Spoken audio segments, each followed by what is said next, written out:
Airfree-Liebhaber, aufgepasst! Wusstet ihr, dass ein einfacher Fehler in eurer Küche eine echte Gefahr darstellen kann? Heute testen wir Silikon, Backpapier und nichts. Und ich zeige euch, welches Material nicht nur euer Essen ruiniert, sondern zu einer echten Gefahr werden könnte. Lasst uns gleich loslegen. So, jetzt machen wir den Pommes-Test. Also einmal ganz normal ohne Backpapier, dann mit Backpapier und dann in Silikonform. Ich habe jetzt hier die Steakhouse-Pommes. Das Paket hat jetzt hier 1000 Gramm und das Ganze wird jetzt geteilt in 3 Hälften. Hier habe ich jetzt die erste Hälfte, die ich abgewogen habe. Das sind jetzt hier um die 330, also 340 Gramm. Die kommen nachher in dieser Silikonform, werden die nachher weiterverarbeitet. So, jetzt geht's los mit dem ersten Pommesversuch. Und zwar jetzt diese Steakhouse-Pommes ganz normal ohne Backpapier oder Silikonform so in der Heißluftfritteuse zuzubereiten. Wichtig ist, dass du die gut auseinander verteilst in der Heißluftfritteuse. Desto besser die Luft von allen Seiten rankommt, desto besser wird deine Ware, deine Pommes. Ich habe jetzt hier die Cosori Turbo Base, die hat richtig viel Power. Also ich habe in der Produktpräsentation von der Firma auch gesehen, dass der Korb komplett voll war mit denen, also dass die das ganze Pack, die 1000 Kilo da rein hatten, 1000 Gramm da rein hatten und die waren dann auch gut, die haben dann zwischendurch öfters mal kurz geschüttelt. Aber so kommen die jetzt in die Heißluftfritteuse und ich packe die jetzt da 180 Grad für 15 Minuten da rein. Arbeite mit 180 Grad, das ist einfach gesünder. Ja, und das ist das Ergebnis jetzt nach den ersten 15 Minuten. Schau, die sehen schon sehr gut aus. Und ich habe mir aber überlegt, ich möchte ganz gerne noch etwas knuspriger haben. Und ich habe die jetzt nochmal für 5 Minuten länger geschalten, 81 Grad, 5 Minuten dazu. Also dass es dann 81 Grad 20 Minuten drin war. Ja, und so sehen die Pommes jetzt nach den 20 Minuten aus. Heute das Pommes-Gewürzsalz drüber. Nehmen wir mal die richtig große Dicke, brechen die mal durch. Und drin habe ich noch Kartoffel.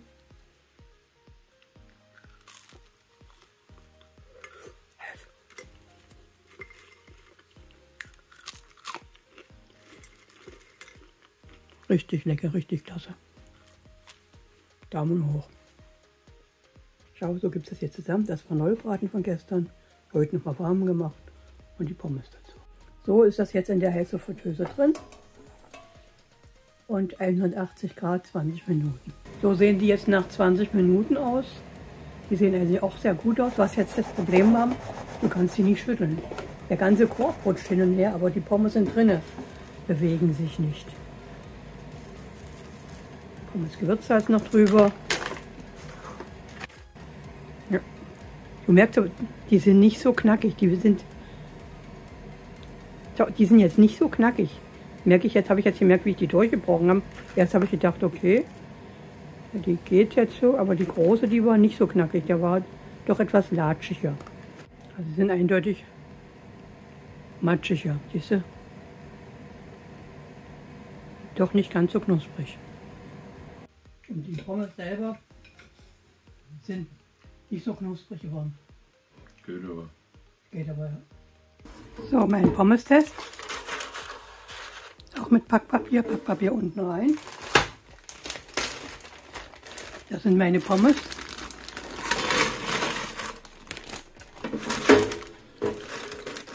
Die verteile ich jetzt auch gut, gleichmäßig. Also das wäre jetzt der Vorteil gegenüber von der Silikonform, dass man das jetzt hier mehr verbreiten kann, mehr Platz wieder hat. So, gleichmäßig verteilt. Einschalten. 180 Grad und ich nehme gleich 20 Minuten. Das war meine Erfahrung von dem anderen jetzt. So, also aussehen tun die Pommes recht gut.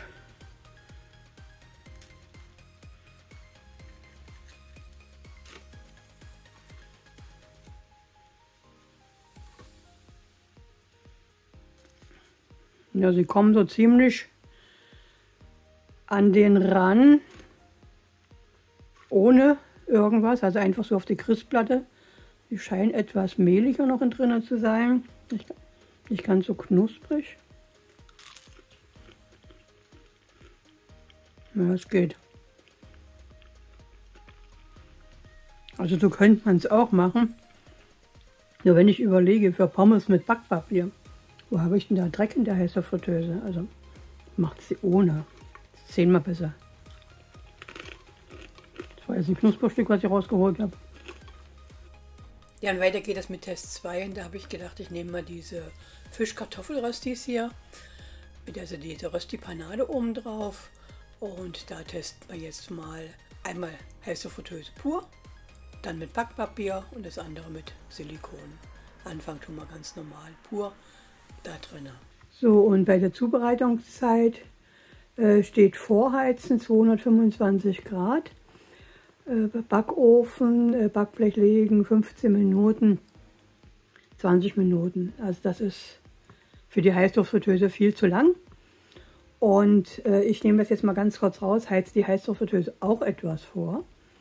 Und dann 180 Grad und 10 Minuten schaue ich erst einmal nach. So sehen sie jetzt aus, nach einmal gedreht und insgesamt dann 15 Minuten. Ja, und hier habe ich meinen Salat und dazu die Röstis. So, dann gucken wir uns die Heißluftfritteuse an. So sieht das entsprechend aus. Mit dieser Zange kann ich es da rausholen. Und das ist das, was ich jetzt reinnehmen muss. So, meine Röstis. Heiß. Ich breche mal einen für euch durch.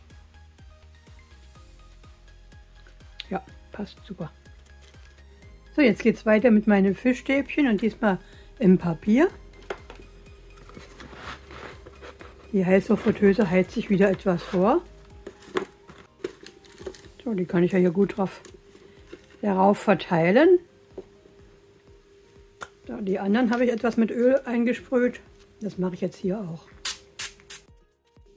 Also so liegen die jetzt in der Heißluftfritteuse, 180 Grad, 15 Minuten. So sehen die Fischstäbchen jetzt aus. Oh, die sind ganz weich. Naja, heiß. Heiß, heiß, heiß. Ich werde mal eins auf den Teller tun und mal auseinandernehmen. Also du siehst, es ist dadurch, dass das ablaufen kann, schwimmt das halt dann da in dem Fett. So, hier habe ich jetzt 2 Kohlrabi mit meinem Schneider schön klein geschnitten wie Spaghetti. Jetzt habe ich hier das Wok gewürzt, also du kannst auch anders würzen, je nachdem wie du willst. Damit würze ich die jetzt kräftig. Und darüber kommen jetzt Rapsöl.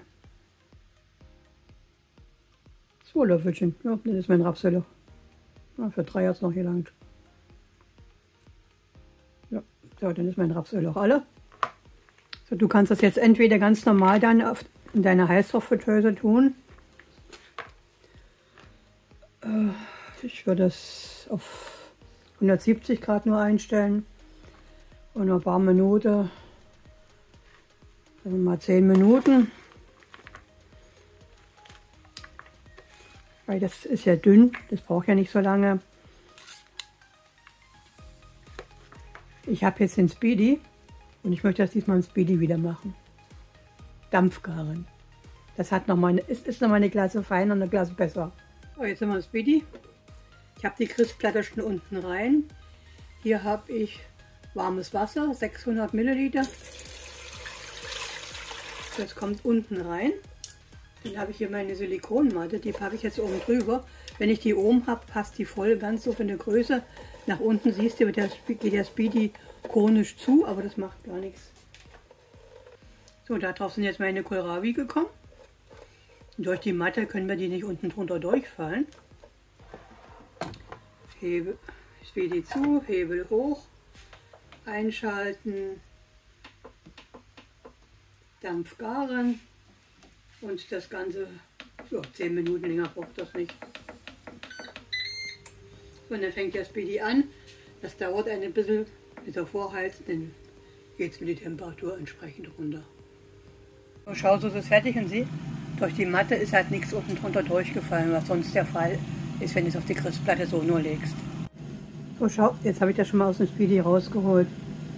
Das ist so richtig schön saftig und ja, das schmeckt richtig lecker. Das musst du einfach mal dampfgegart probieren, wenn du einen Dampfgarer hast. So, jetzt warte ich auf meine Fischstäbchen nach und dann schauen wir mal. So, dann schauen wir es mal uns so an.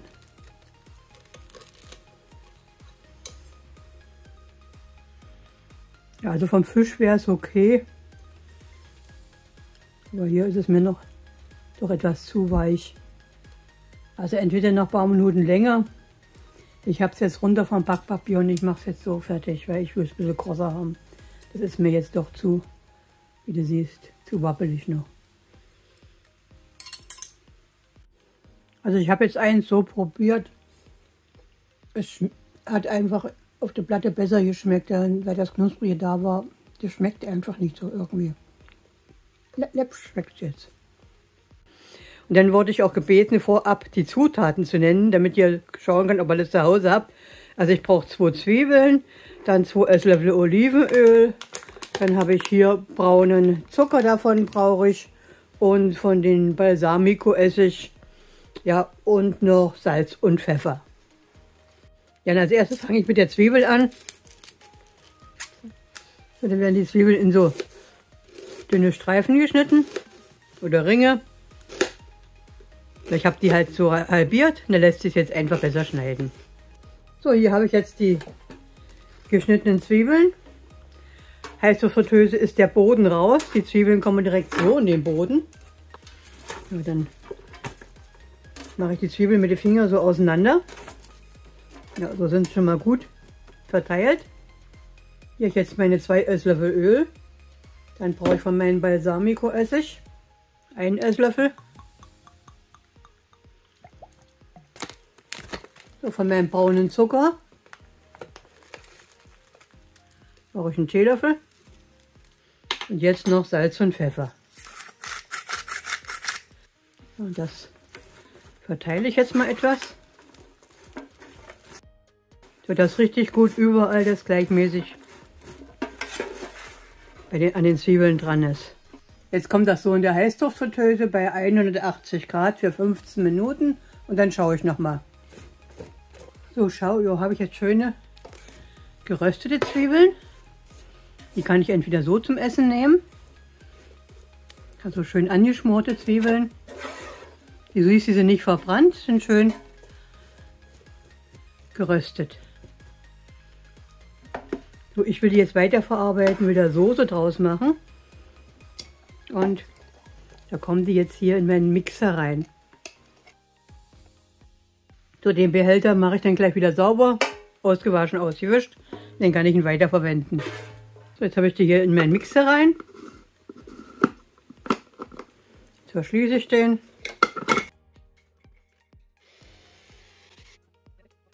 Ich hatte jetzt keinen Creme Fraiche mehr da. Deswegen habe ich jetzt überlegt, jetzt nehme ich Mascarpone. 2 Löffel.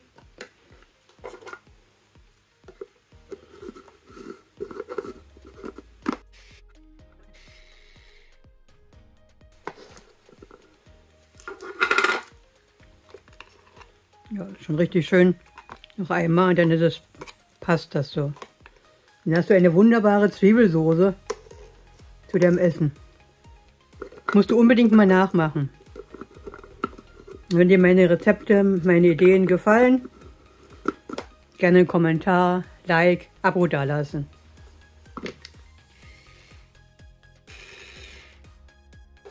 Tja, richtig schöne. Dadurch, dass ich die jetzt mit Mascarpone gemacht habe, kannst du die nicht nochmal erhitzen, weil die Mascarpone würde ja ausflocken und es würde dann grieselig werden.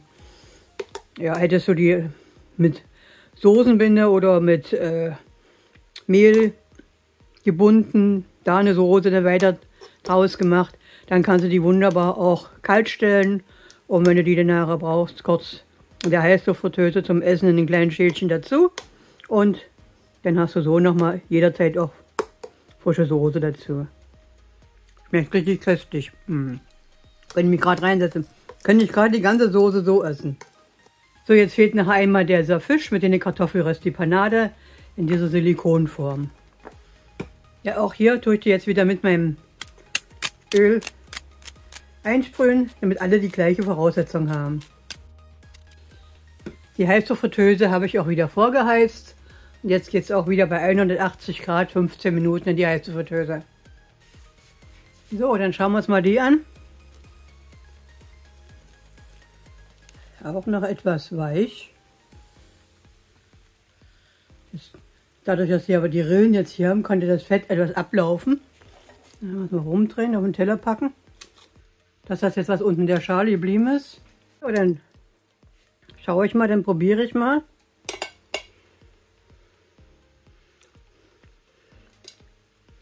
Also nochmal zurück, nochmal rein. Der Fisch ist noch nicht ganz durch. Es braucht jetzt hier länger.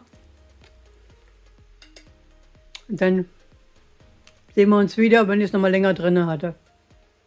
So, jetzt hatte ich nochmal kurz länger drin. Und hier habe ich meine Soße, die ich dazu gemacht habe. Die kann ich jetzt wunderbar dazu noch essen. So, dann schauen wir mal jetzt. Meine Soße.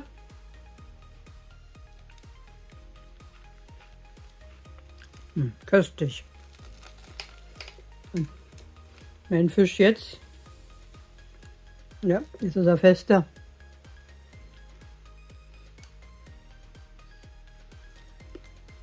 Die Rösti-Soße, Zwiebelsoße dazu. So, als nächstes habe ich jetzt hier grobe Bratwurst.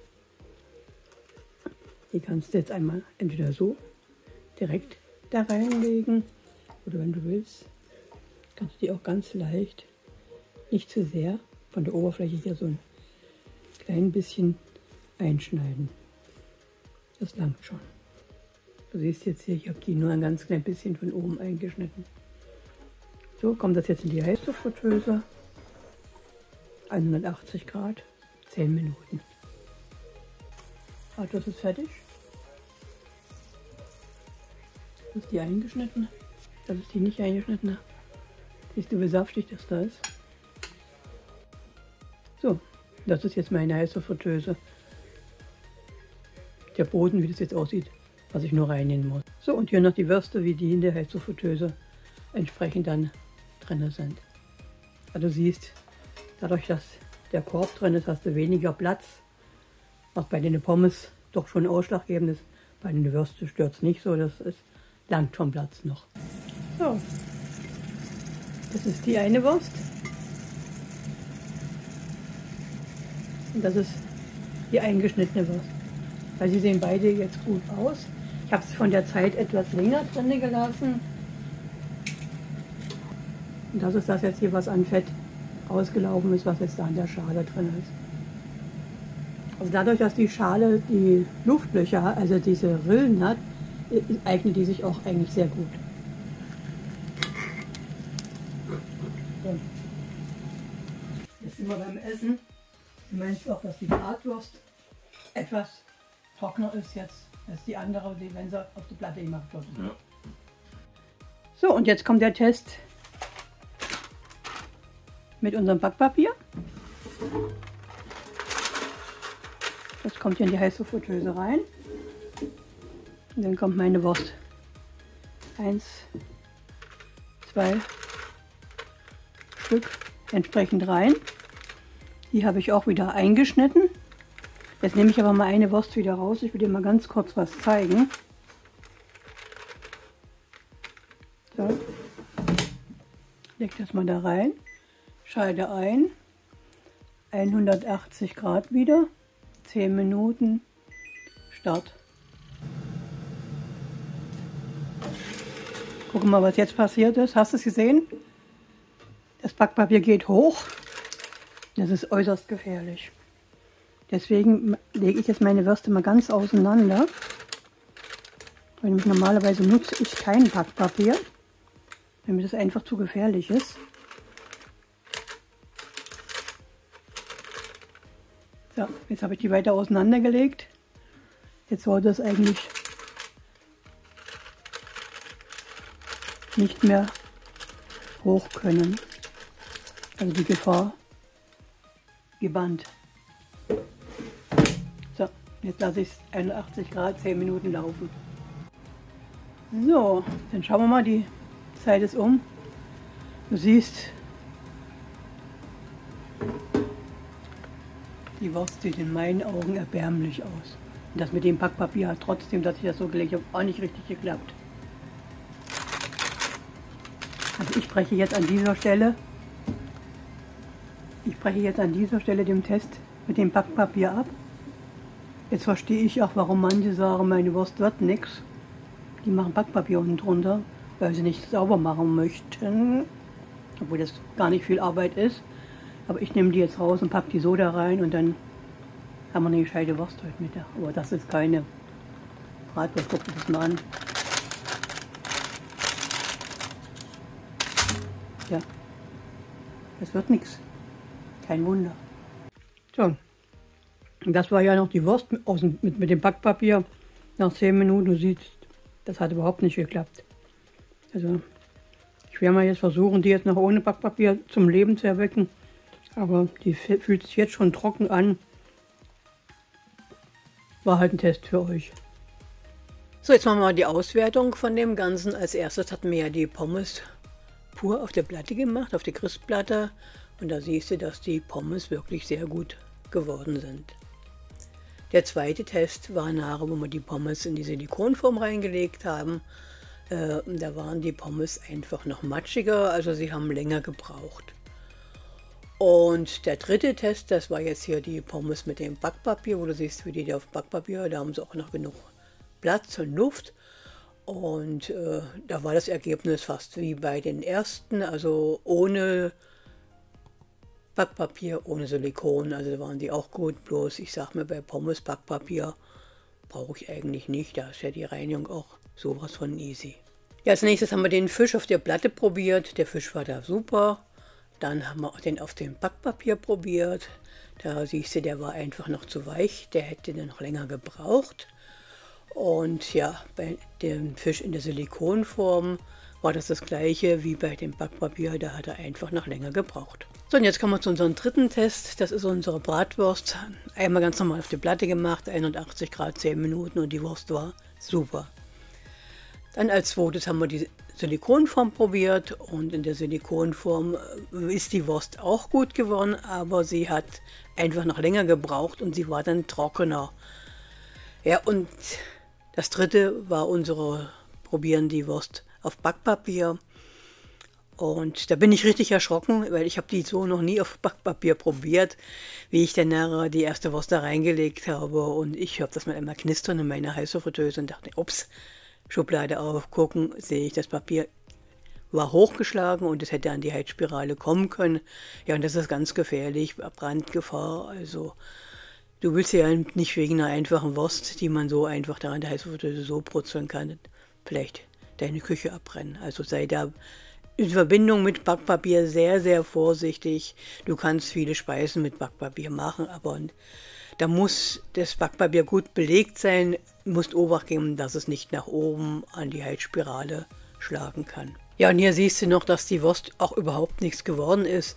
Ob das daran lag, dass das Backpapier dann trotzdem auch noch etwas über die Wurst drüber gekommen ist, obwohl ich ja schon versucht habe, anders zu legen. Aber ich weiß es nicht, aber ich sage einfach, kein Backpapier bei Bratwurst. Man sieht es am Ergebnis. Ja, das Ergebnis oder das Resümee von dem ganzen Test ist einfach pur auf die Platte, wird egal, was du da eigentlich so machst, immer noch am besten. Backpapier ist eine Mittelalternative, wenn du die Vorsichtsmaßnahmen beachtest, weil es braucht einfach länger. Silikon ist für mich eigentlich dann nachher noch die zweite Wahl gewesen. Weil die bei dem Silikon achte darauf, was du für eine Silikonform du nimmst und dass die dann auch diese Rillen da hat, dann kann das auch unten drunter noch etwas Luft mit dran, das kann dann auch entsprechend zirkulieren noch und dadurch wird die Ware dann doch noch ein bisschen besser, aber sie braucht einfach länger, als wenn du die ganz normal auf die Platte packst.